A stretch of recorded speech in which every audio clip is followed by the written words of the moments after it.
பங்களாதேஷ்ல இருந்து அப்பப்ப இந்தியாவ சீண்டிக்கிட்டே இருக்கார்கள். எப்ப ஷேக் ஹசீனா வெளியேறினதுல இருந்து, யூனுஸ் தலைமையிலான ஒரு புது கூட்டம்.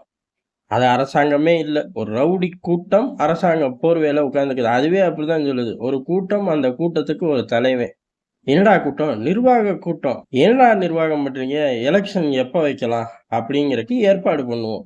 சரி எப்பதான் வைக்கலாம்னு பிளான்? 10 வருஷம் கழிச்சு பார்க்கலாம். இப்படிலாம் சொல்லக்கூடிய ஒரு கூட்டம் பங்களாதேஷ்ல உட்கார்ந்திருந்து, இல்லாத அழிச்சாட்டியம். பங்களாதேஷ சுரண்டி திங்குது. அங்க ஒண்ணும் கிடையாது. அப்படியே அங்க உள்ளத அள்றாய்ங்க. கிடைச்ச வரை லாபம் அப்படின்னு திருடன் அள்ளுற மாரி தான் அள்ளிக்கிட்டு இருக்கு யூனுஸ் தலைமையிலான கூட்டம். சரி அள்ளித் தொலையுது உங்க தலையெழுத்து, நமக்கு என்ன அப்படின்னு போலாம்.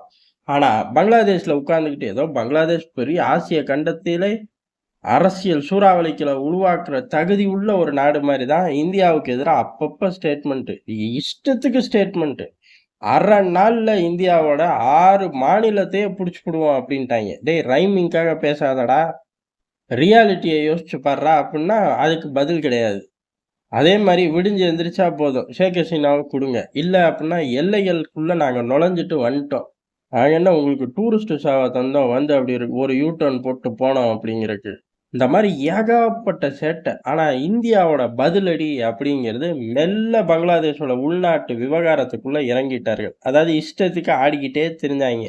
அதுல இந்த சிறுபான்மையர் மக்கள் பங்களாதேஷ்ல உள்ள சிறுபான்மையர் மக்கள் தாக்கும்போது மட்டும் இந்தியா தன்னோட வலுவான கண்டனத்த பதிவு பண்ணுச்சு. அத தாண்டி உள்ளூர்ல அவனுங்க செய்யக்கூடிய அல்சாட்டியம். அதாவது பங்களாதேஷ்ல இருக்கக்கூடிய ஷேக் ஹசீனாவோட ஆட்கள், பார்ட்டி மெம்பர் ஆகட்டும், முன்னாள் எம்பி, எம்எல்ஏ, கவர்மெண்ட் போஸ்ட்ல இருந்த ஹையர் அஃபிஷியல் இவர்களை எல்லாம் வேட்டையாடும் போதோ, உள்நாட்டுல கலவரம் வெடிக்கும் போதோ, நம்ம எதுவுமே ரியாக்ட்லாம் பண்ணல. அதுக்கெல்லாம் ஒண்ணும் நம்ம சொல்லிக்கிறதே இல்ல. ஆனா இப்ப முதல் முறை அங்க நடக்கக்கூடிய கலவரத்துக்கு இந்தியா ரியாக்ட் பண்ணுது. அதுவும் ஷேக் முஜிபுர் ரஹ்மான். யாரு? அவர்களோட தேசத்தந்தை. அவ்வளவுதான். சுதந்திரம் வாங்கி கொடுத்தால் அப்படிங்கிற மிகப்பெரிய பெருமையோட பிரசன்ட்ல ஷேக் ஹசீனாவோட செல்வாக்கு, கட்சி இதெல்லாம் தாண்டி பிரசன்ட்ல செல்வாக்கு இருக்கக்கூடிய நபர் தான்.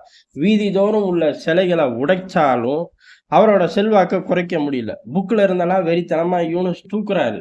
தூக்குனாலும் இவரோட செல்வாக்க குறைக்க முடியல. இந்த மாரி ஒரு ஃபிகர் பங்களாதேஷ்குள்ள. அப்படி இருக்கக்கூடிய நபரோட முக்கியமான அடையாளம், அன்னைக்கு வாழ்ந்ததாக சொல்லக்கூடிய இடத்த பாதுகாத்து மியூசியமா மாத்தி வச்சிருக்கார்கள். அந்த கட்டடத்த போய் கொளுத்துறாய்ங்க, இடிக்கிறாய்ங்க, எல்லா அநியாயமும் பண்றாய்ங்க.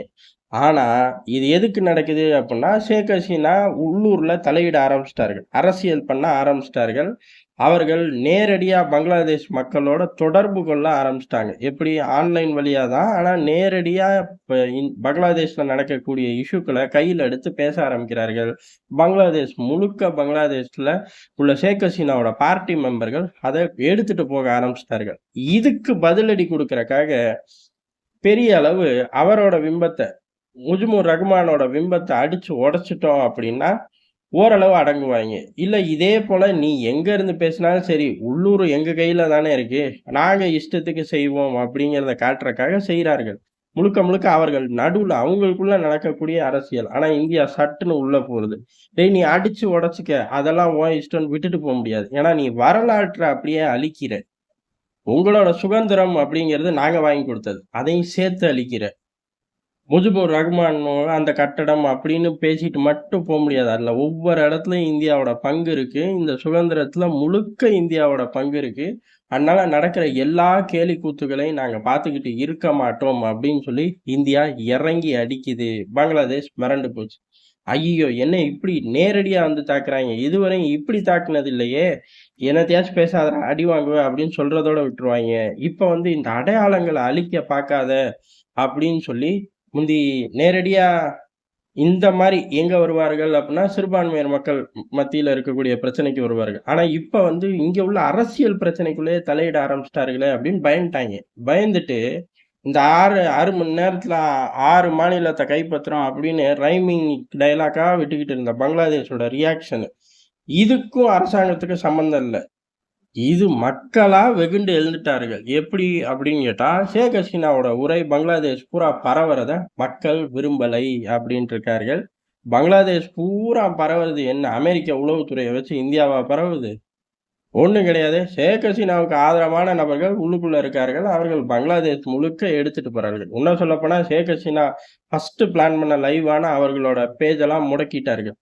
அதுக்கப்புறம் அவர்களோட பார்ட்டி மெம்பர் தான் அத அடுத்தடுத்த பேஜ்கள்ல டெலிகாஸ்ட் பண்ணி கொண்டு போறார்கள்.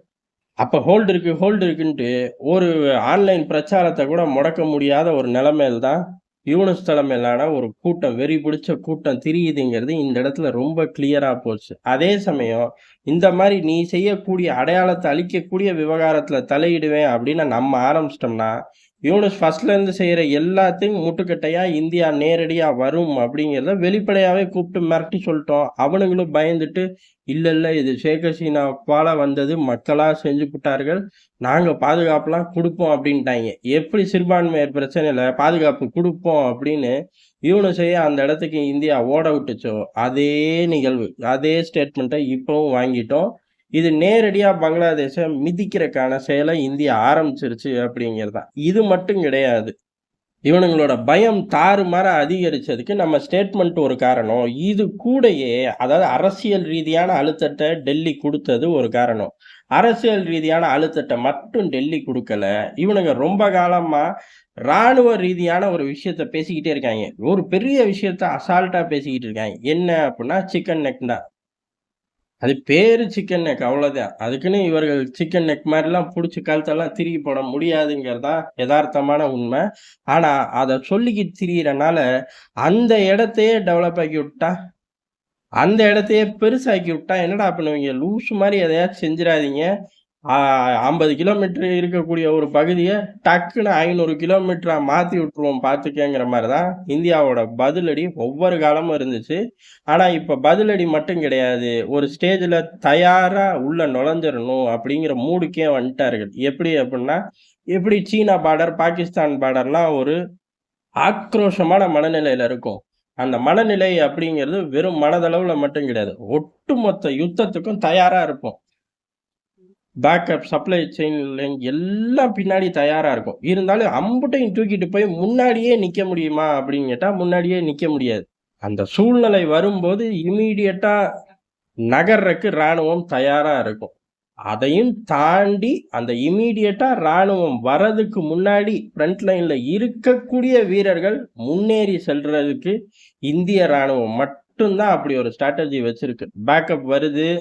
முழு யுத்தத்துக்கு தயாராவோம். இப்ப இஸ்ரேல் கூட சமீபத்தில பண்ணுச்சு. 7லேருந்து 10 நாள் கழிச்சு தான் காசாக்குள்ள போச்சு. அந்த கேலி கூத்தெல்லாம் இங்க கிடையவே கிடையாது. எல்லைகள்ல எத்தன பேர் இருக்கமோ முன்னாடி போறோம். பின்னாடி நமக்கு டீம் வருது, வரல அதெல்லாம் 2வது.